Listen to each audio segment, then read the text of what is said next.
We would like to demonstrate for you now the process of separating from a primary self.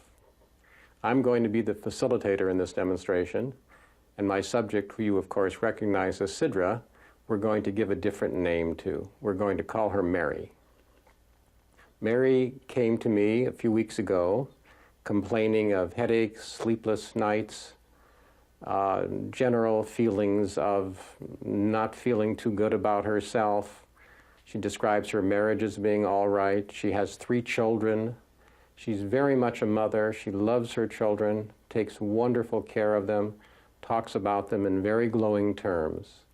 This is the 3rd session, and I'm going to be starting to talk to her now about some of the issues of this nourishing part of her that we call the mother, and then I'm going to be moving her over into the mother self and starting the process of voice dialogue in which we actually talk to the different selves.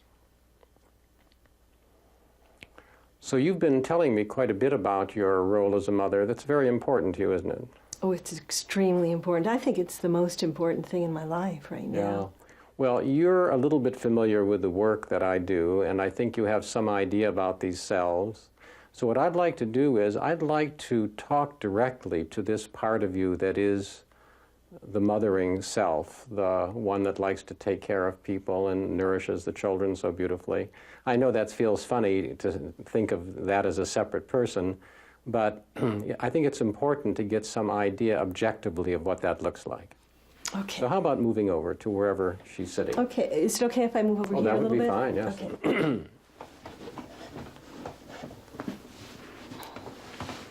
So it's good to meet you. Well, it's good to meet you too. You know, I was thinking, you're looking a little tired. I'm looking a little tired. Uh-huh. Well, actually, I'm feeling quite well, but I appreciate your thoughtfulness. You pay a lot of attention to how people feel. Mm-hmm. Right? I think it's important to pay attention to how people feel. Uh-huh. You know, people don't pay enough attention these days. Uh-huh. They don't pay enough attention to how people feel. They don't seem to care. Uh-huh. They don't seem to care. I care. Yeah. Well, your children are very fortunate because I imagine that they get a lot of caring from you. Thanks, they do. Uh-huh. I do. I pay a lot of attention to what they need. I read a lot of books. I do everything I can to make everything work for them. Uh-huh. Uh-huh.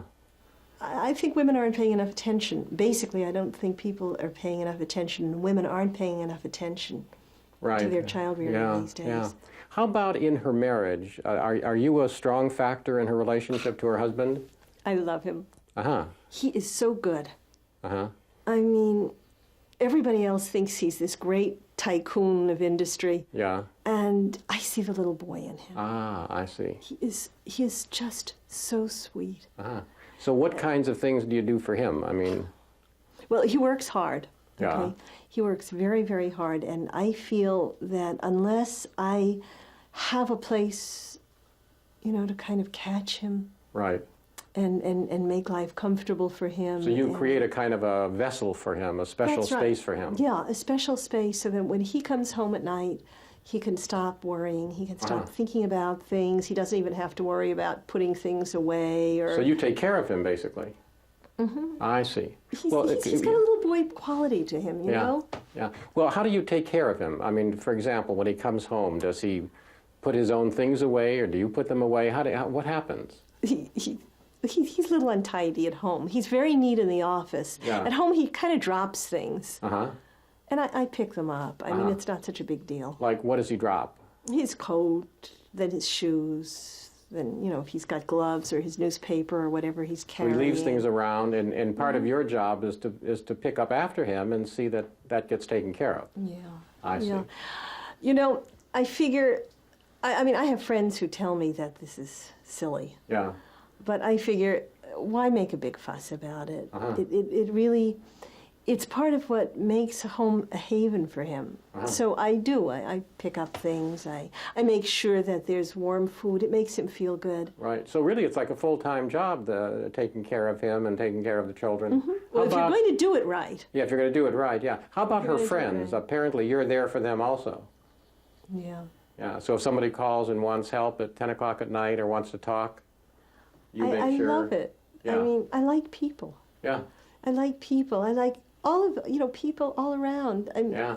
they're wonderful. Yeah, you I have see a- the little child in Uh-huh. absolutely everybody. You have a wonderful energy coming off of you. I mean, it's very full and rich, and people must want to be with you all the time. Mm-hmm. Yeah. Do you remember when you were born in her life? Was there a time when you remember, coming into reality? Yeah, I remember. I remember one night her mother was sitting at the table, and she was crying. There was a baby. There was a baby after me. I remember I was about this high, and the baby was crying in the crib and had just thrown a bottle out, and there was water and milk all over the place. And Mom just put her head down on the table and she cried. It was Too much for her. She couldn't cope. Yeah. It was just too much for her. And so What happened? I went over to her and I patted her. I stood up on my toes and I patted her head. Oh my God, really? And I said, "It's okay, Mom. It'll be okay." So you became her mother then? Mm-hmm. In some way, right? Mm-hmm. And you were how old then? I figure I must have, it's about the size of a 3-year-old. I must have, because I couldn't see over the table. So that's when you started to take care of her and take care of the house and your siblings? She tried so hard. Yeah. Uh-huh. I could see how hard she was trying and Yeah. how it was just too much. Right, right. Well, it must have been very painful to see your mother there not able to function. That'd be very sad. When I took care of her, then she calmed Calm down. down. You And then it was learned how to just- quiet people down, didn't I you? do. I feel like that's what I do. You I smooth them out smooth and tuck them in and I and- tuck them in and Yeah. I make it all okay. Right. Yeah, Well, I kind of have eyes in the back of my head. Yeah. Well, I think I'm getting a very good idea of who you are, and I really have enjoyed very much having the chance to talk with you. Mm-hmm. And let's come back here now to this place. Wait, Okay. I will go back, but do you think that I'm codependent or anything like that? Codependent isn't a word that exists in my vocabulary. Okay. Codependent is used in a very bad way today, and it's a very pejorative term. I think you're a wonderful, loving, caring mother, and I think that her children are very fortunate to have you.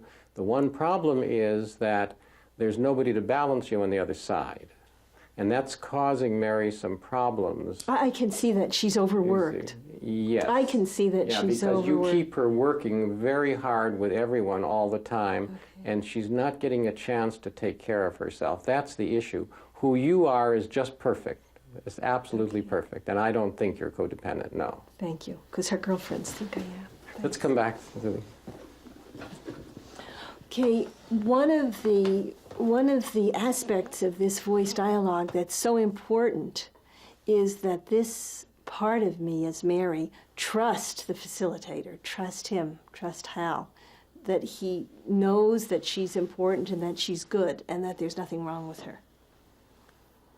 So we have now spoken to this mother voice, and now we have to give a name to this center place where she's sitting. When she walked into the room, she was Mary, what we would call Mary as an operating ego, but that operating ego was really the mother, because that's who she'd been all her life since she was really 3 years old. She now has an aware ego in relationship to the mother. Now I'm going to talk to this aware ego a little bit. So she's quite powerful in you, isn't she? It's amazing. It's amazing. She's very powerful. Yeah, yeah. I feel comfortable there. Yeah, yeah. Ordinarily, we wait a while until we go to the other side, but I think you're really strong enough to allow us to find out the opposite to that voice, because it seems like there's someone over there who's very, very different from that mother voice. Mm-hmm. Would it be okay with you if we spoke to the other side? Okay, she's a little bit nervous. Yeah. Okay. Well, let her know that if she gets too uncomfortable, she can stop it at any time, okay? Mm-hmm. So let's go to the other side. Okay. Let's... Well, hello. How do you do? So who are you? You feel very different than her, that's for sure. I am very different. Yeah. I am very different. I don't know who I am. I mean, I guess, you know what I feel like? I feel more like a free spirit. Uh-huh. I Yeah. feel like when she went away to college, Yeah. I came out. Oh, really? When she left, I was there for about 4 years, and then she went back home again. And You she were got there? You were married. actually out for 4 years in college? Yeah. Wow. Yeah. So when you came out for 4 years, then the mother disappeared, apparently. She disappeared. There was nobody to take care of. Oh, I see. There was So nobody to take care of. I mean, she tried to take care of the other girls in the dormitory, Yeah. and It didn't work. It didn't work. Nobody wanted her. well, let me ask you this question. What would happen if you suddenly were available to her in her life? How would her life be different if you were there? It would be more fun. Uh-huh. I can tell you absolutely, positively, beyond a shadow of a doubt, it would be more fun. What would you do that she doesn't do? Well, I would have some time with her husband. Uh-huh. I would say to him, look, we're going out tonight. We're not going to sit around. You're not going to watch television. You're not going to relax. We haven't done anything together for a long time. Uh-huh. I would drag him on vacations. Uh-huh. I bet, right, she takes the children along. She takes the children along. They haven't burped without kids around. I see. I would get a big lock on the bedroom door. Ah. So she leaves the door open. She leaves the door. She's afraid she'll miss something or they'll cry or something like that. wouldn't They're worry. big enough. Yeah. You know that her kids are 6, 7, and 8? Uh-huh. She can leave them. Uh-huh. So you'd make sure that they had privacy in the bedroom. I assume that means that you would be much more sexual I than would she be would be. much more sexual than she would be. Yeah. Yeah. They used to be terrific together. Yeah. He met her when I was out. Oh, he met her. They met so in he met college. you. So he met met me, you he in married me, college, and he married got you, and her. got her. Oh. Yeah, I mean, he's the one. I mean, I'm the one he liked. Let's face it. I see. He That's likes her. amazing. He's comfortable with her, but there's no excitement there. Right, right. So the excitement Yeah. is with you. Yeah. So, So, well, their sex life would be better. yeah, I bet it A lot would. better. Yeah. So that would be Yeah. one thing. They'd have vacations. I don't pick up after people. Ah. He knows how to pick up his own thing. So his clothes would pile up gradually, Yeah, until 3 he feet high, noticed. 4 feet high, until they finally noticed, or until he was out of underwear, socks, right. shoes, everything. I Right. wouldn't make a fuss about it. I would just let him wait until there weren't any underpants in the drawer, and then he'd say, "Hey, honey," and I'd say, "What?" Uh-huh. I see. Yeah, no shtick about it. It just is something Think you about wouldn't it. do. I don't do that. I don't pick up clothes after people. Yeah. You know, she is so serious. She Yeah. is so serious about feeding those kids right all the time. Right. I Ah. would definitely have one night a week when they go to McDonald's or order in a pizza or something like that. Yeah. And you know, have some fun with life. Yeah, yeah. Play more. Play more. Yeah, well, you certainly. Well, it just occurs to me that she was telling me about her family, and it seems like the sister that she has so much trouble with is exactly like you. She has trouble with his sister. She has trouble with the sister. I love this. The And sister you love the is, sister. I love going out with the sister. She judges her. She makes a fuss about it. I see. love it. Do you know that her sister, before she figures out where to take the kids on their lessons and good things, her sister first puts in her facial appointment, Yeah. and then her manicurist and her hairdresser, Right, and then right. she arranges everybody else around. Right. She takes care of herself. Well, life would certainly be different with you there. I think so. Yeah. I really think so. Well, I appreciate very much your talking to me. God. And I would like to go back for a moment to the mother over there. Just, I know it doesn't feel good You to know, you. you've but, got a cute smile. I bet you Well, like thank you. me better. I can't say I like you better, but I think you're a lot of fun. I really do. Okay. Let's come back to the mother. Did you see that? Yeah, I saw it. I'm asking you now, how did you feel about her? That's why I came back to you, because, you know, you've been in charge for a long time. I worry about her. Yeah. What are you afraid of? I worry that she'll get out of control. Yeah. Are you afraid that she would get out of control and become sexual and have an affair and mess up the marriage? She can be a terrible flirt. Yeah. She could mess up the marriage. Yeah. She could stop paying attention to her children's needs and her husband's needs. And Right, get right. really selfish. You know, the other thing about Mary's sister, and her mother too, Yeah. is they're very self-involved. And they never pay any attention to anybody else. They're blind Right, right. to everybody around them. Right, right. And I don't want her to be that kind of person. Gotcha. I think it Gotcha. would break my heart. It would Right. absolutely break my heart if she took Yeah. over. Well, you understand that the purpose of this work is not for her to take over. There's an aware ego there. You got a picture of that before. That aware ego needs to learn how to be in charge of this show, because as long as Mary is you, then all of that energy is lost. So she's got to learn how to use your energy, which will always be primary to her, and to use the energy of the other side, because without it, her life is drying up a little bit and it's causing her some trouble. Does that make sense? That makes a lot of sense. I know that she felt more comfortable there. I know that I was just realizing I hardly breathe. I'm so busy watching you. I Yes, hardly yes, take a yeah. breath. Right, yeah, you're concerned Because with I'm really concerned about what's Yeah. happening to you. But it's not know, your or job between to us. figure it all out. That's the job of the aware ego. Thank you Okay, very much thank again. you. Let's come back to the aware ego. So now we have the aware ego between opposites. On the one side is the mother, and on the other side is the free spirit. I want to give Mary a kind of summary picture of the work that we've done, because the place she's sitting is the aware ego. The experience of the selves is clear to see in terms of mother and free spirit.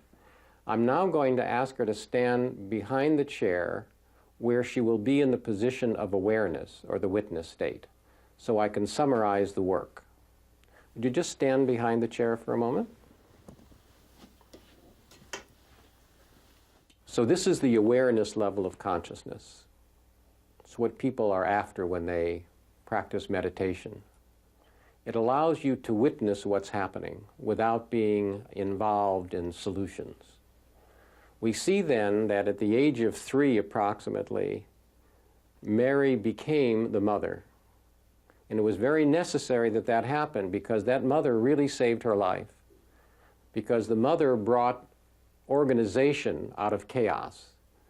She really literally took care of the mother and took care of the siblings and took care of the house, and because of that, some kind of balance was restored to an out-of-control household. And she has been this primary self for Mary all of these years. During the college days, she disappeared and our free spirit was present.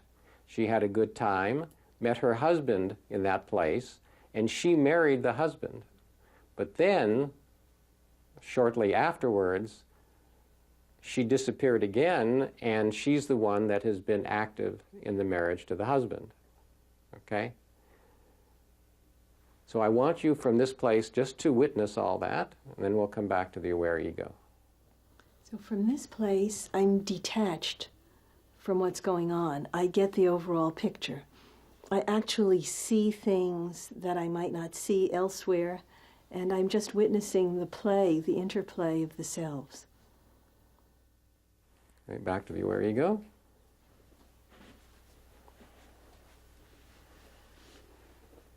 So it's from this place, you see, that we need to learn to live our life, where we have the possibility of using this beautiful, beautiful energy here that she has, that is so nourishing and so caring and so sensitive, you see. And at the same time, also having available some of this kind of energy which permits you to live life with more fun and more play and more action. And it certainly is the case that it causes problems, because she does like to flirt and she's terrified, and you have to become strong enough to handle all that. But that's where you are right now, standing between those opposites. You know, it's interesting, too, because I have a different feeling about this mother. When I was standing back there, I had a picture of her. And the picture I had of her was of this little girl with a big apron on her, standing on a chair washing dishes, and feeling very important and very Right, grown up. right. But she just had those little hands and the big job. So she feels less old to me. Yeah. Well, I want to thank you very much for this session. Thank you. So we've demonstrated here the separation from the primary self, the movement back to the aware ego, and then we worked with the disowned self, the opposite of that mother, which was the free spirit, to give you a chance to experience these opposites in action and the job that the aware ego has in embracing both of them and learning how to use both of them in the world.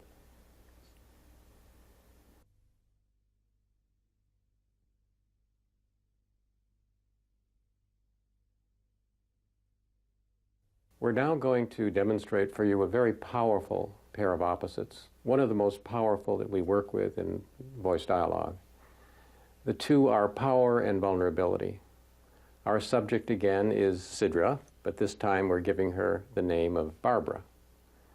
Now, Barbara has come to consult with me, and I've seen her for several sessions. She's a very, very successful professional woman, quite independent, has a number of women friends that she relates to quite well, but very unsuccessful in finding a man that suits her, and has great difficulty in this area and wants it to change very, very much.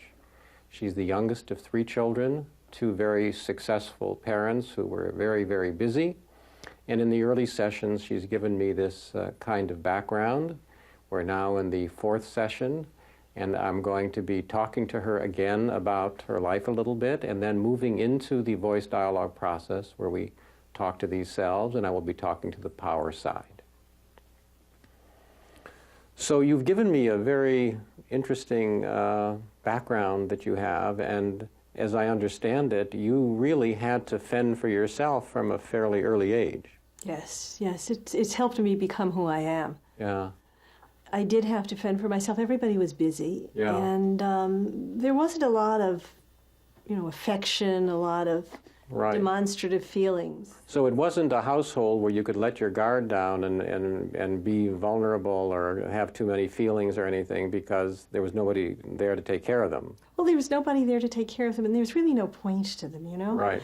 They get in your way. Right. And they, Well, that sounds like somebody else talking, okay? So there is someone in you that really doesn't like these kinds of feelings and this kind of vulnerability, and that's the person I'd like to talk to, the more independent power person in you that's helped to make you this very successful person that you are. So how about moving over to that power place?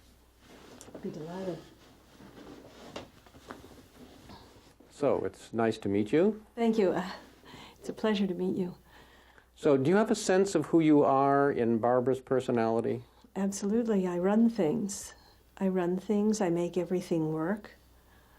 I figure things out. I'm very efficient. I'm very cool. I don't let emotions run all over me. Yeah. I feel. I respond to people. I'm Right, fair. Yeah, I'm thoughtful. yeah.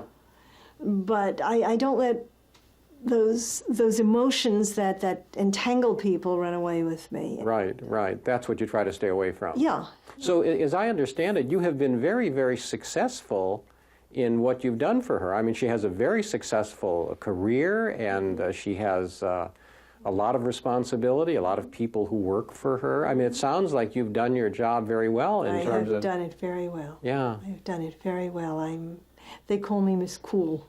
Miss Cool. Miss Cool, they call me. The people who, work the with her? office workers and Miss Cool. the other lawyers, they call me Miss Cool. So under fire, I get under the fire cooler of combat, you get cooler and cooler. I don't need anyone, basically. Right. See, I know that I can rely on myself. I Right. know when the chips are down, I'll be able to come through. Right, right. And I never really desperately need anyone Yeah. to take care of anything. I don't like wimps. You don't like wimps, yeah. I don't like needy, wimpy people who... Yeah.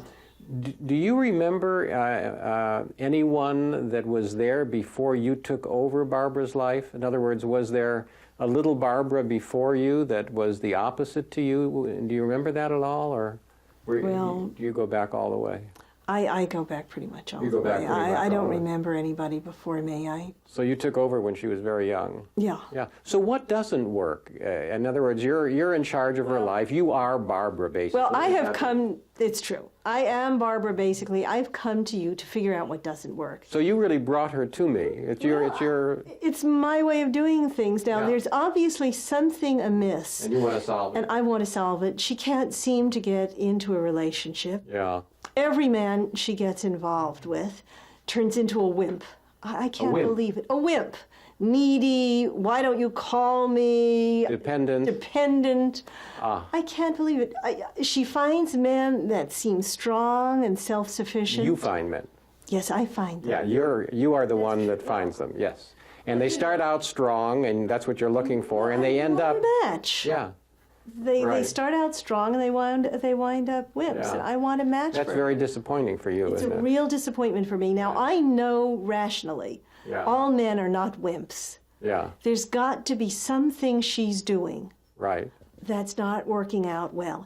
And Yeah. I want to figure it out, and then I will do it appropriately. Whatever needs to be done, I can do. Right. So if there's something I can do to find a man for her Right. and make a connection with this man Yeah, and make him not become some kind of a wimp, right, right.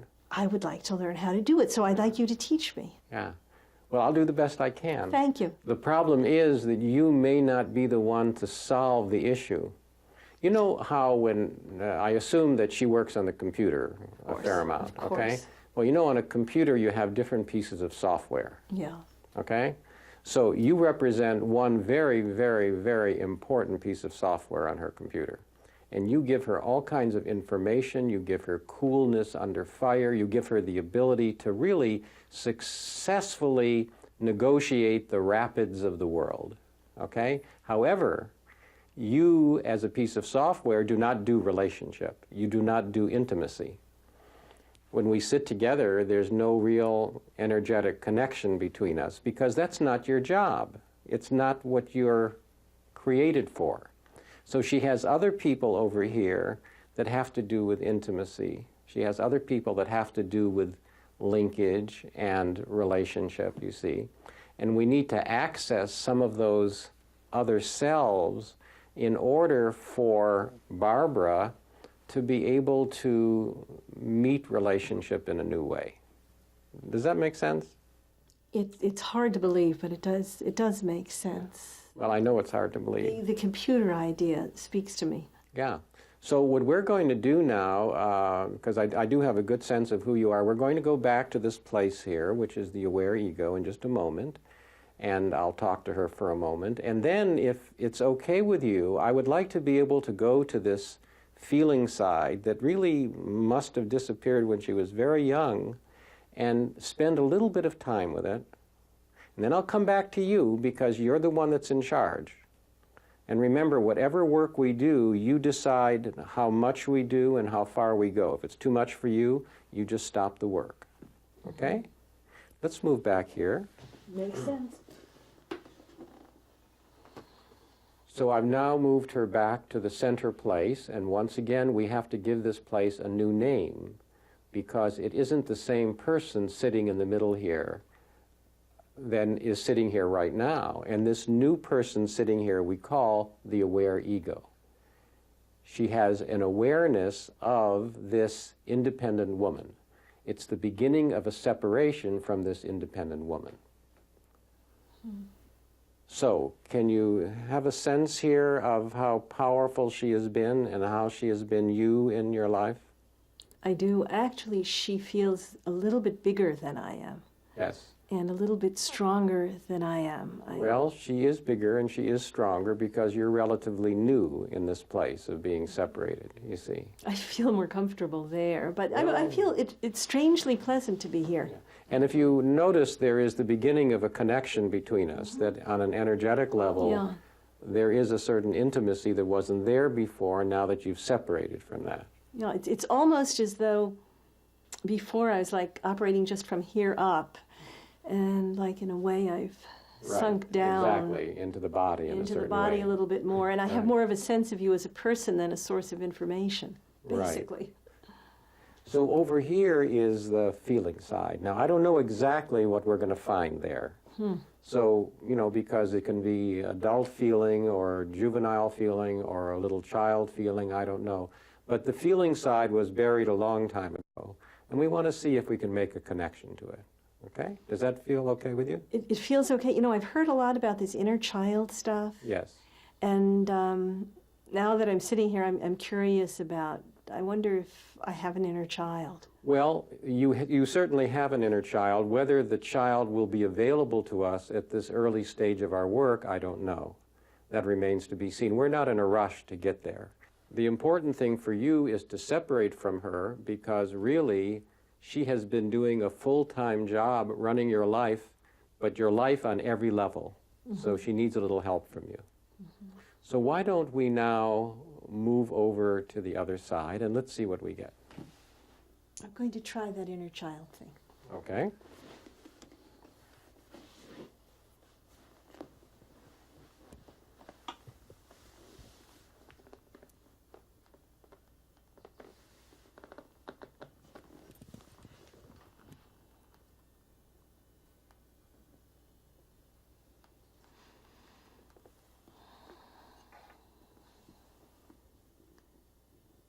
Feels different here. Mm-hmm.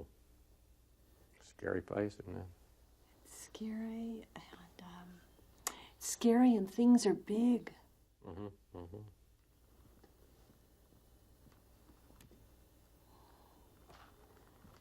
She really doesn't know anything about you, does she? Yeah. Mm-mm. Nobody does. Nobody knows anything about me. Even her friends don't know about you. Mm-mm. They all think she's so big, Yeah. strong. Well, she is big and strong. I like her. Yeah. Well, she's done her best to take care of you. I mean, she took care of you by keeping you away, and you know, then she's safe. Because you get hurt pretty easily. That's true. That's true. I do. I get hurt real easy. So, what would happen if you were part of her life? I mean, what would that be like? What would you want, and what would you need if you were part of her life? I want somebody to take care of me. Uh-huh. I really want her to get a nice boyfriend. Ah. I would like her to be married. She doesn't care about that. Ah. So she acts as though marriage isn't important and that she doesn't need it, but you'd like that. Oh golly, I want somebody to come home to. Oh, I wow. get lonesome. Well, that's amazing. She's never lonesome, but you're the one that feels lonesome all the time. Oh. All the time. Even at work. Mm-hmm. You're lonesome when she's at work also. Yeah. Uh-huh. Yeah. So that's what I would like.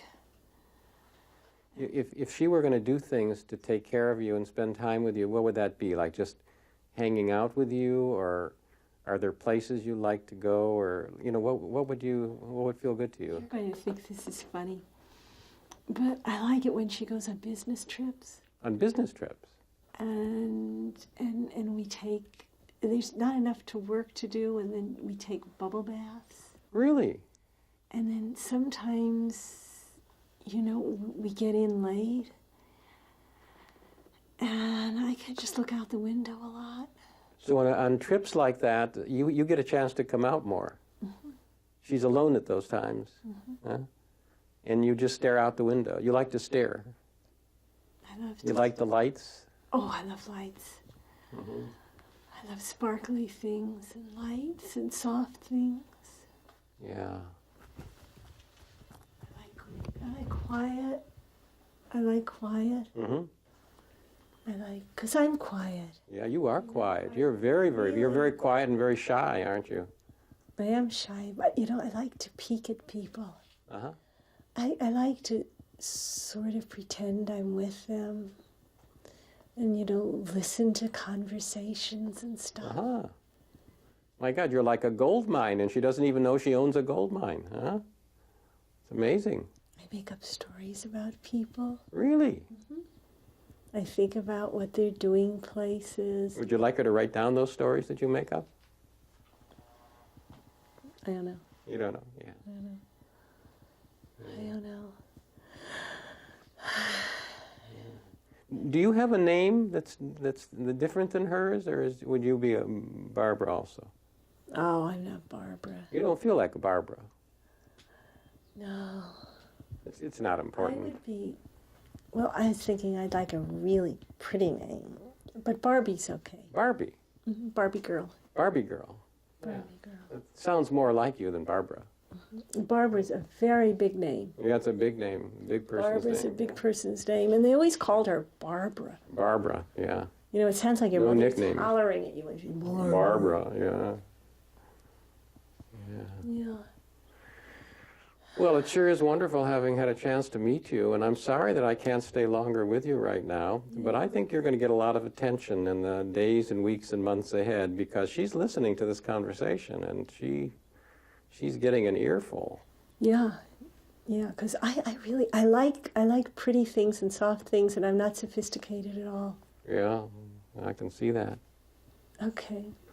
Thank you for talking with me. You're very, very nice. Thank you. I think you're very nice, too. I'm glad. Let's come back to this place now, okay?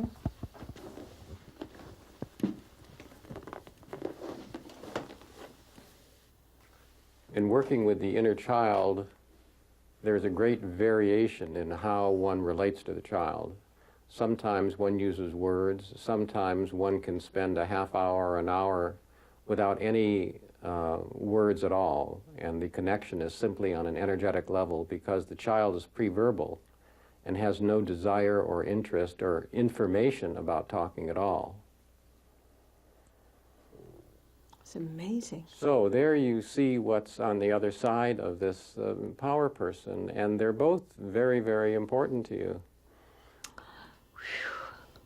So the challenge is learning how to be in the world and use power from this side, and learning how also to be able to use that delicate, sensitive feeling on this side, but to use it in a way that's safe. Yeah, because I do feel a little shaky. You Well, know, this is something that takes time to learn how to do, yeah. Feeling that. Yeah. that she's So one of the there. things we're going to do to help you to learn how to do that is both of these selves have very, very different ways of connecting to people. They're very, very different. They use energy differently. She doesn't have very much energetic connection. She has a lot. So what I want you to do is I want you to literally channel that energy as though you were using that energy in relationship to me, that cool. Just bring that into yourself. Right now, yeah, just bring that into yourself and really feel the power that she gives you. There it is. And just feel her authority, her independence, her power. Feel how our connection becomes more cool. Huh? Very, very nice energy for you to learn how to use on your terms. And now, let that cool side go. And we're back to the aware ego. And now, invite in the feeling quality, the energies of that lovely little girl. And just bring her in.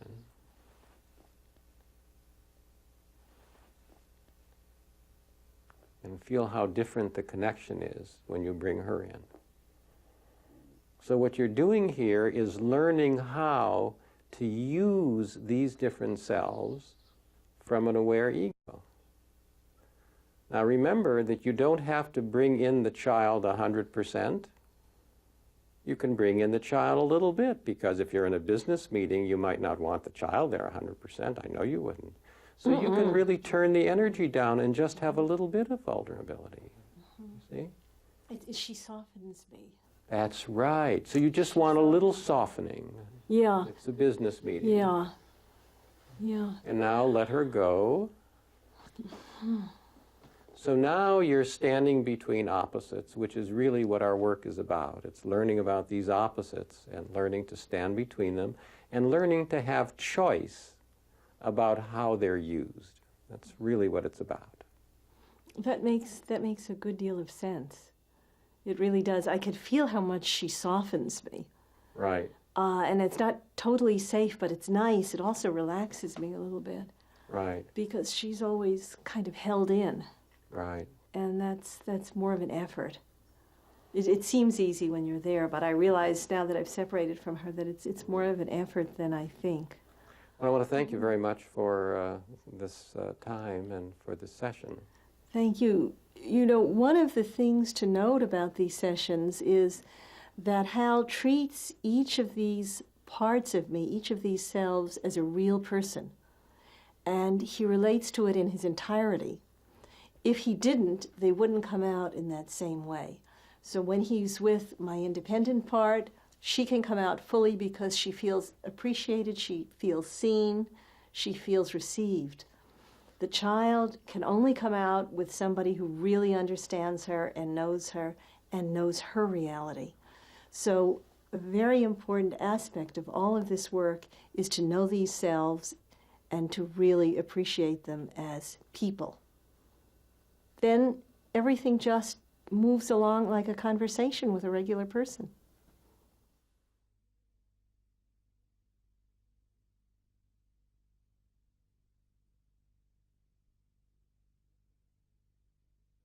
In this demonstration, we're going to show you how we work with the inner critic. The inner critic is one of our favorite selves to work with because it has such a profound effect on personality, and when people are able to separate from it, their lives change in very, very dramatic ways. Our subject again is Sidra, but this time we're going to give her a new name, and it will be Susan. I have spent a number of sessions talking to her, and she has described her background, and one thing is very clear, that she is very, very critical of herself, and that's what we're going to be focusing on. So from everything you've described to me so far, it seems like one of the central issues of your life is how hard you are on yourself. It seems like you really have a slave master with a whip that is behind you and always attacking you and at you. And is that an accurate picture that I'm... Totally accurate. I don't seem to be able to do anything right. Whatever I do, I'm always second-guessing myself. I'm always telling myself I could have done it better. Right. I have an experience, I go home, I kind of go over it. Instead of thinking in terms of I could have, I'm attacking myself, or, you know, let's just move over and find out who's really talking and who's really doing the attacking, okay? So how about moving your chair to the place where the inner critic would be sitting? Would this be a place? That's fine, yes, any place. Sure, that's okay. Yes, oh yes. Okay. Well, it's very nice to meet you. It's very nice to meet you. Very nice to meet you. Isn't she impossible? Well, I don't know if she's impossible or not. Apparently you think she's impossible. Wimp. Is that one of your big criticisms of her, that she's a wimp? Yeah, she's. Did you see how insecure she is? I mean, she blinks like this all the time. So you're watching her, and you're watching to see whether she behaves in the world in a, like, insecure way? Is that? Mm-hmm. She is so insecure. I see. And I keep telling her everybody is going to see it. So that's one of the things that you attack her about, that she's insecure and you call her a wimp. Yeah. What else is wrong with her? Because it sounds like you've got a whole litany of things that are wrong with her. Well, we'll skip over the body, but it's a mess. Well, we don't have to skip over the body. What's wrong with her body? She should lose about 20 pounds. 20 pounds, would that make you happy, the 20 pounds? Well, the problem with her, if she loses 20 pounds, what I have noticed about her is the bones start sticking out. I see. And So she if gets a lost the sort of a 20 pounds- cadaverous look around her face. So you But might- she should lose the 20 pounds. So she should lose the 20 pounds. Yeah. What else is wrong with her body? Just flabby. She should exercise more. She has a flabby body. Yeah, she should exercise. So if she went to the gym, you mean exercise or Yeah, walk? went to the gym, walked, Regularly. all of it. And efficiently. Efficiently. Yeah. How much do you want her to exercise? I mean, what would that... Well, there's a problem in that. I would like her to exercise about 2 hours a day to really get in shape, but That's a lot of time, 2 hours a day. Do you think that would do it? I think it's kind of hopeless. So Yeah. she'll probably get muscles in the wrong place. Yeah. What's wrong with her hair? Is there anything wrong with her hair? What? It doesn't look styled. It's not styled. Yeah. So she just wears it too plain? She wears it too plain, and she should do something, sort of zappier, more sophisticated. I see. Yeah. And how about her mouth? Anything wrong with her mouth? I don't like the way she wears lipstick. You don't like the way she wears lipstick? Yeah. How about the shape of her mouth? It's all wrong. Well, I don't even want to spend any more time on the body. It sounds as though you don't like anything about her body. Yeah. You're sort of a holistic critic. I mean, you really don't like her on all the levels of body, mind, and spirit, and the whole works. Psyche, emotional development, the whole thing. It's Yeah. she's tough to work with. Yeah. Well, yeah. It sounds like a full-time job It's for a you. full-time job. It's a full-time job. Inconsiderate too. She is inconsiderate. She's inconsiderate. In what way is she inconsiderate? Well, she's terrible about answering phone calls, answering letters. I see. She's so worried about doing it wrong or offending people or not writing an interesting enough letter or a long enough letter or something like Right. that Wow. she doesn't answer them on time. Yeah. By the time she answers a letter, it grows moss. Okay.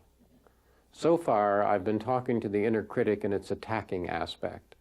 Now I want to begin to go underneath the attack and find out what is the underlying anxiety that drives this critic to keep attacking Susan in this way. Well, let's go to this business of being inconsiderate. What is it that bothers you the most about that? What worries you the most about her being inconsiderate? Well, you shouldn't be inconsiderate. Okay. And if you're inconsiderate, what is it that you're afraid is going to happen? Well, people who are inconsiderate are not liked by other people. So really then, one of the things you're really afraid of is that if she doesn't answer her friend's phone call, the friend is going to think that she's inconsiderate. And if the friend thinks she's inconsiderate, what's the consequence of that? Well, anybody can see what the consequence of that is. If somebody thinks she's inconsiderate and if she's not a good friend, you do have to be a good friend to have one. Okay. If she's inconsiderate and she's not thinking about other people, she doesn't answer phone calls, she doesn't answer letters, nobody's going to want to talk to her or call her or want to be with her. So really won't have then, friends. if I'm getting you right then, the bottom line here is that your real fear and your real anxiety here is that she is not going to have any friends and she's going to be all alone. And that's very scary to you. Well, I never thought of it that way. But she would deserve to be alone. Well, no, I understand that, but I mean, basically, there is a deep fear in you of her ending up alone in the world. Do I have that right? And if you attack her about, being selfish and just thinking of herself, maybe you'll get her attention and maybe you'll get her to do these things that cause you so much pressure and unhappiness. That's an interesting point, because I feel that if I keep her in shape, if I make her the kind of person that looks good and behaves appropriately, they're going to like her. Yes. And then she'll have friends. Yeah. It's very, very important to you what people think of her, isn't it? Very important. And you have a lot of concerns about what people think. Yeah. And if she does things that are going to make people not like her or think she's selfish, then that really makes you very, very, very unhappy. Yeah. When she was a little girl, when she was a little girl growing up in her family, did you have to watch out for her that way? Well, her mother was an absolute perfectionist. Uh-huh. And if she didn't do everything just right, her mother had the eye of an eagle, and she could see anything she did wrong. Ah. And so if she didn't do things right, her mother would disapprove of her, and she would say things like, "What will people think?" Or she would just give her a kind of a cold look. Right. And that was very painful. That was very, very painful to You see. feel all that pain, don't you?